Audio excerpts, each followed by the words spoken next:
air sign ပေါ့နော်လေးတဲ့သမားတွေနော်ဆရာတို့ဒီຢာဒီ12ຢာဒီခွင့်မှာနော် air sign သမားတွေနော် air sign သမားတွေအတွက်နော်လေးတဲ့သမားတွေအတွက်ဆရာ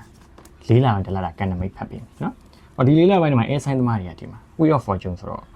ကောင်းမွန်တဲ့ကန်ချမာအလှည့်ပြောင်းဖြစ်လာမယ်ပေါ့အဲ့တော့ကိုကဟိုကောင်းမွန်တဲ့လှည့်ပြောင်းဆိုဘယ်လိုလဲဆိုတော့ကိုကဒီချိန်မှာကန်ကောင်းနေထင်လို့ရှိရင်ဒီထက်ပိုကန်ကောင်းကန်နေပိုပြီးအဆင်ပြေလောက်တည်ငြိမ်လာအောင်ပိုကြိုးစားနော်ဘာသာရေးလိမ့်စားမယ်ဒိတ်ထင်နေဝင်ရမယ်တရားဟန်လောက်ရမယ်ဒီလိုကိုကဒီချိန်မှာကန်ညံ့နေလို့ထင်နေရင်လည်းကောင်းတဲ့အရာများများလာလို့နော်အဲ့တော့ဟိုကိုကန်နေကောင်းတယ်လို့မထင်မချင်းကောင်းလာများများလောက်ဒါဆိုရင်တေချာပါကောင်းလာမယ်အဲ့တော့ဆရာတို့ကန်ကောင်းခြင်းသဘောတရားကတော့ကိုကကောင်းတာများများလုပ်လေလေနော်ပြောမှဆိုရင်ကိုတို့ကဒီကောင်းမွန်တဲ့ခွန်လန်းနေရလေလေဆိုရဲသဘောတရားရှိရတဲ့အတွက်ကြောင့်နော်ကောင်းတဲ့ဟာလည်းများများဟုတ်ပြီနော်အဲ့တော့ဒီချေးမညာဆရရင်နော်ဆရကန်ကောင်းလာမယ်ပေါ့နော်ဆရကန်ကောင်းလာမယ်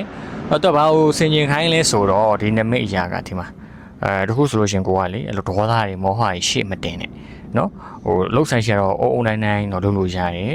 မြန်ဆန်လုပ်လို့ရတယ်ဒါပေမဲ့အဲ့လိုပူတောင်းတာတွေဒေါသတွေမောဟတွေရှော့ပြီးတော့ကိုယ့်ရဲ့ဒီစိတ်တွေပေါ့နော် control လုပ်ပြီးတော့အလုပ်ထဲမှာပောက်ကွဲပေါ့နော်ကိုအလုပ်တွေလုပ်တဲ့နေရာမှာပိုပြီးကြိုးစားထုံးမယ်လူမှုရေးမှာသွားပြီးတော့ရှင်ဖြစ်တော်သားထိုင်မလုပ်ဘူးပေါ့နော်ပြီးရင်တော့ကိုကအချိုးရတွေမှာကဒီအမှားနဲ့အမှန်စိုးနဲ့ကောင်ချရဲမှာနော်ကိုတခြားလေးကိုထိမ့်ပြီးတော့တခြားညံရှိဆုံးဖြတ်လုပ်ကြရမယ်ဒါမှပဲအဆင်ပြေလိမ့်မယ်ဟုတ်ပြီနော်အဲ့တော့ comment မှာနော် comment မှာကောင်းသောကန်နေရလာပြီဆိုပြီးရေးသွားပါအဲ့တော့မိမိတို့တည်တဲ့မိချင်တဲ့ရှင်းဆက်စမှာလာမလို့ရ